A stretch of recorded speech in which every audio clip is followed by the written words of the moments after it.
झाला? आवाज नका करू. ओके, मग आपण काय करू, आन्सर काढून घेऊ, नंतर शॉर्टकट पाहू. चालते? चला लक्षात घ्या. मग जरा करा, पुन्हा करायचा. 216 बरोबर 4224 करून पाहू तुम्ही कॅल्शियम. ओके, तीन तीन गंध करून पाहू किती येतील. 1224 बरोबर का? बरोबर का? आता आपल्याला शॉर्टकट तयार करायचे ना. ओके, मग शॉर्टकट तयार करायचे, त्याच्यात नेमका पॅटर्न काय तयार होला ते लक्षात घ्या. हे 2 आला कसा, 4 आला कसा, सॉरी 42 आला कसा, 12 आला कसा. ओके, एक लक्षात घ्या, एक लक्षात घ्या. इथं समजून घ्या, इथे 42 आला कसा, इथं 6 आहे, इथं पण 6 आहे का?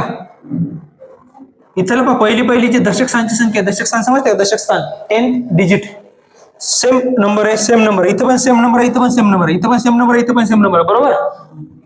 त्या दोघांची बेरीज किती आली शेवटच्याची? 10. एकक स्थानच्या अंकाची बेरीज किती आली? 10. एकक स्थानच्या अंकाची बेरीज किती आली? मग शॉर्टकट कोणासाठी लागेल? 2 अंकी जर संख्या असेल तर जे डाव्या साईडचा अंक आहे दोन्ही संख्येचा सेम पाहिजे आणि उजव्या साईडचा अंक काय पाहिजे? या दोघांची बेरीज काय पाहिजे? 10. याच्यात पॅटर्न काय लक्षात यायला समजून घ्या, समजून घ्या. 6च्या नंतर काय असते? 6 गुणिले 7 येते का? 42. कळलं का?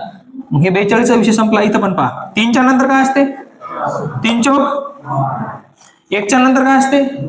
1 गुणिले 2. पहिली संख्या समजली. आता राहिला दुसरी संख्या. 16, 24 हे कसे आले बा?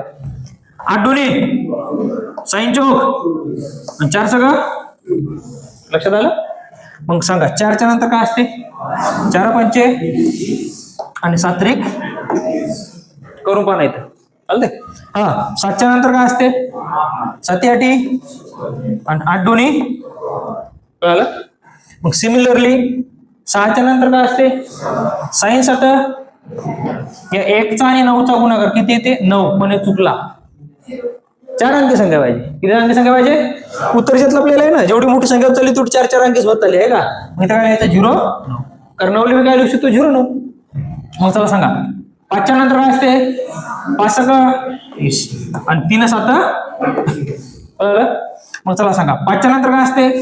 5 30 साइन चौक. मग दादा हे झालं ए नंबरचं गणित, हे झालं बी नंबरचं गणित. याचं उत्तर कमेंट मध्ये सांगता येईल का? कमेंट करत जा जरा.